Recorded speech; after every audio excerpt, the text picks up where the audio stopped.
பார்த்தீங்கன்னா நான் வந்து ஃபர்ஸ்ட் டே இன்னைக்கு ஸ்கூல் போகிறேன், தேர்ட் வீக்கு. ஸோ இந்த டே வந்து எனக்கு ஸ்பெஷல்னு நினைக்கிறேன். எங்கள் அம்மா வந்து டிங்கு ஜகா டிங்குன்னு டான்ஸ் ஆடிக்கிறாங்க. நீங்கள்லாம் ஸ்கூல் போகிறீங்க, நான் மட்டும் வீட்டில் ஃப்ரீயாக இருப்பேன்னு சொல்லிட்டு இருக்கிறாங்க. ஆனால் எனக்கு ரொம்ப வருத்தமாக இருக்குது. நான் இப்போ இவ்வளோ நாளாக டான்ஸ் ஆடிட்டு இருந்து இப்போ எங்கள் அம்மாவோட டான்ஸ் வந்துருச்சு.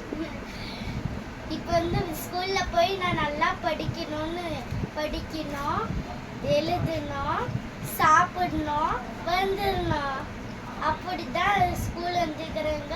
பிகாஸ் ஸ்கூல் வந்து 1 o'clockலேருந்து 3 o'clock வரைக்கும், மீன்ஸ் 1:30லேருந்து 3:30 வரைக்கும் ஸ்கூல் இருக்குது. நான் அது வந்து டியூஷன் ஹோம்ஒர்க் எழுதணும், டியூஷன் போகணும். நாளையிலேருந்து திரும்ப 1 o'clock 12 மணிலேருந்து வேன் வந்து கூப்பிட்டு போயிடும். அதுக்கப்புறம் 6 மணிக்கு வரதா இருக்கும். செம்ம டென்ஷனாக அது யோசிச்சு பார்த்துட்டு. ஆல் தி பெஸ்ட் உர்த்தி. எங்க சித்தி பாருங்க சாக்லேட் கொடுத்துக்கிறாங்க, ஆல் தி பெஸ்ட்னு. அப்படியே வீடியோ எடுக்கிறதுல சிரிச்சிட்டு இருக்கிறாங்க. ஸ்கூல் எவ்வளோ டார்ச்சர் பண்ணிட்டு இருந்த.